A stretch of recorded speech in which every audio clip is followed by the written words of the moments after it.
Assalamualaikum warahmatullahi wabarakatuh. Perkenalkan, nama saya Kenisha Putri Andita dari kelas 12G. Di sini saya akan menyampaikan materi sejarah terkait masa Orde Lama, Orde Baru, dan masa reformasi untuk memenuhi tugas sejarah. Yang pertama yaitu masa Orde Lama. Masa Orde Lama merupakan periode awal kemerdekaan Indonesia, di mana bangsa Indonesia masih mencari sistem pemerintahan yang paling tepat. Periode ini berlangsung selama kepemimpinan Presiden Soekarno, dimulai sejak proklamasi 1945 sampai dikeluarkannya Surat Perintah atau Super Semar pada tanggal 11 Maret 1966. Latar belakang terbentuknya Orde Lama. Yang pertama yaitu Indonesia baru saja merdeka dari Jepang. Yang kedua yaitu kondisi keamanan yang tidak stabil, yaitu dengan datangnya kembali pasukan Belanda ke Indonesia, terjadi berbagai pemberontakan, serta munculnya konflik internal. Indonesia juga harus menentukan sistem pemerintahan yang cocok untuk negara yang baru saja merdeka. Perjalanan politik Indonesia mengalami 3 fase penting. Yang pertama yaitu masa demokrasi konstitusional, yaitu di mana Undang-Undang Dasar 1945 menjadi landasan negara. Presiden Soekarno memegang penuh kekuasaan. Namun, karena situasi perang, praktek demokrasi belum bisa berjalan maksimal. Akhirnya, Indonesia melakukan berbagai perjanjian dengan Belanda. Ada perjanjian Linggarjati pada tahun 1947, Perjanjian Renville pada tahun 1948, dan Konferensi Meja Bundar pada tahun 1949. Selanjutnya yaitu masa demokrasi liberal atau parlementer yang berlangsung sejak tahun 1950 sampai 1959. Pada tahun 1950, Indonesia mengubah dari sistem presidensial menjadi sistem demokrasi liberal. Pada tahun 1950, Indonesia mengubah masa pemerintahan dari presidensial menjadi parlementer. Ciri-ciri utama pada masa ini yaitu presiden hanya sebagai simbol, yang memegang kekuasaan adalah Perdana Menteri. Kemudian DPR berperan besar, dan partai politik berkembang pesat. Selanjutnya yaitu masalah yang terjadi pada masa ini. Yang pertama yaitu kabinet sering jatuh. Dalam kurun waktu 9 tahun terjadi 7 kali pergantian kabinet. Selanjutnya kondisi sering tidak stabil karena partai-partai saling bertentangan. Dan ekonomi memburuk karena tidak ada program-program yang berkelanjutan.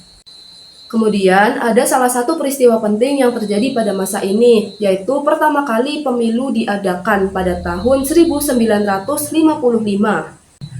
Terdiri dari pemilu legislatif dan pemilu untuk memilih anggota konstituante.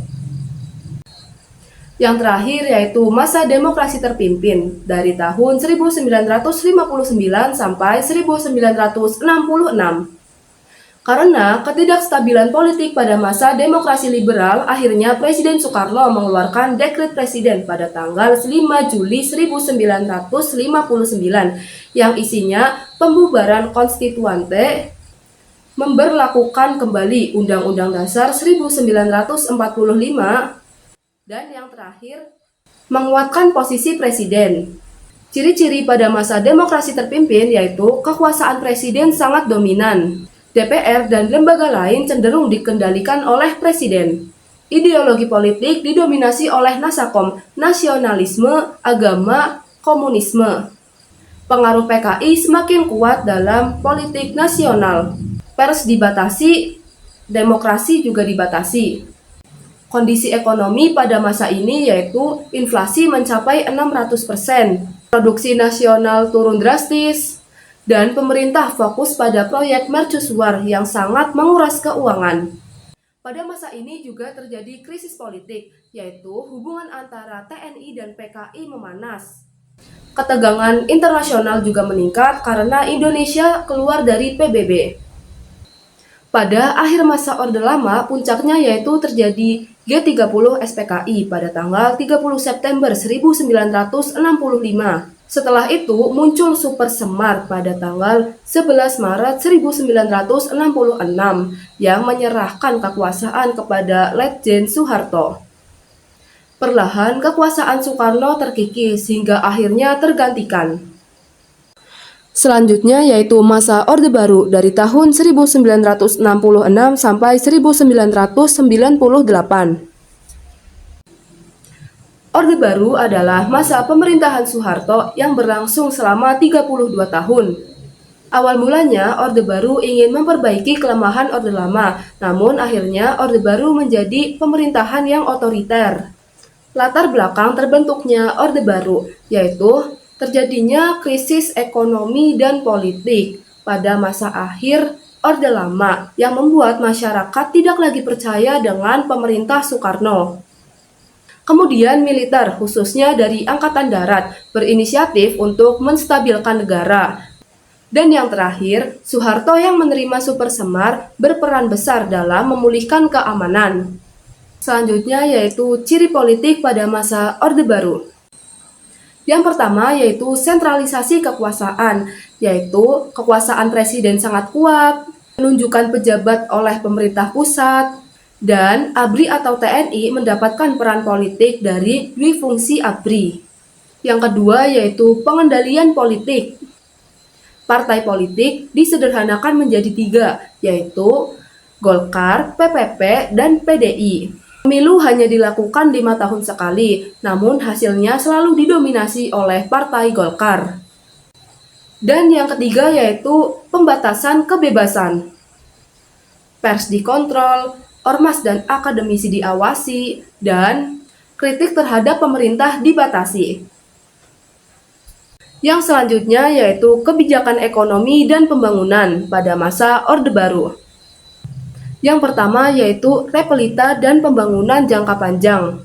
Pemerintah menyusun program Repelita yang berfokus pada infrastruktur, pertanian, pendidikan, dan program keluarga berencana. Kemudian, keberhasilan ekonomi pada masa ini yaitu pertumbuhan ekonomi stabil, inflasi yang terkendali, dan banyak investor asing yang masuk. Sedangkan kelemahan ekonominya yaitu ketergantungan pada utang luar negeri, praktik KKN meluas, dan kesenjangan ekonomi yang meningkat.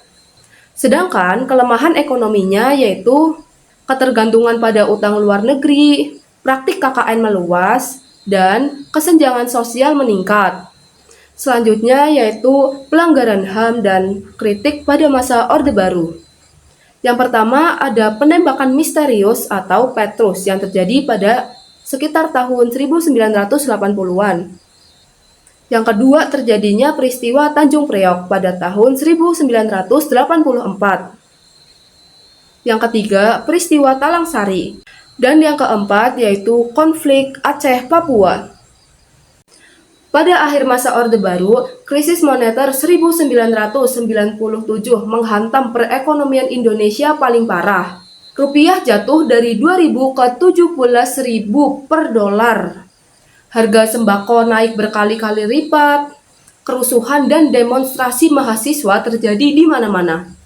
Peristiwa penting yang terjadi pada masa Orde Baru yaitu tragedi Trisakti pada 12 Mei 1998 dengan tertembaknya 4 mahasiswa. Gelombang demonstrasi semakin besar dan pada 21 Mei 1998, Soeharto resmi mengundurkan diri. Yang terakhir yaitu era reformasi sejak tahun 1998 sampai sekarang. Setelah jatuhnya Orde Baru, Indonesia memasuki masa reformasi. Tujuan reformasi yang pertama yaitu untuk menghapus praktik KKN. Yang kedua, mengembalikan hak rakyat. Yang ketiga, menguatkan demokrasi. Yang keempat, menata ulang hubungan pusat dan daerah. Dan yang kelima yaitu menegakkan supremasi hukum.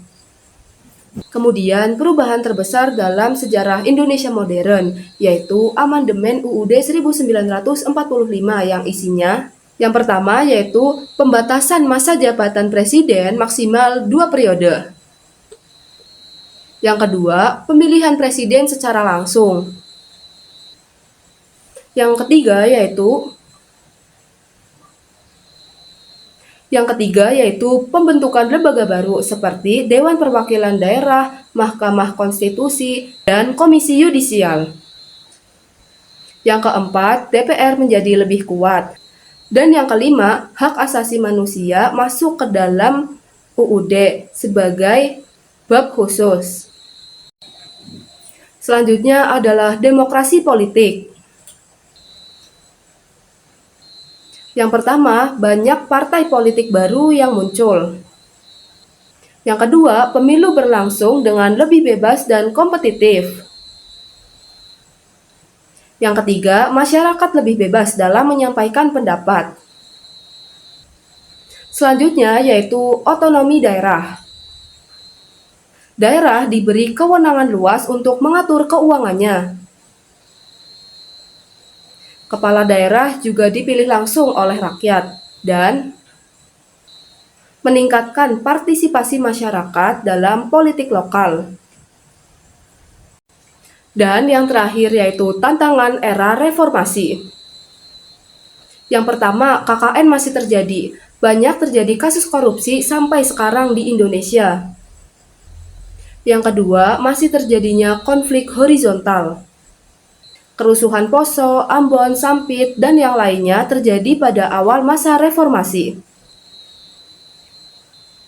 Yang ketiga yaitu politik yang sangat dinamis, dengan banyak pergantian partai dan koalisi, dan juga stabilitas politik lebih rapuh dibanding Orde Baru. Sekian penjelasan materi sejarah yang telah saya pelajari. Mohon maaf apabila ada kesalahan kata. Wassalamualaikum warahmatullahi wabarakatuh.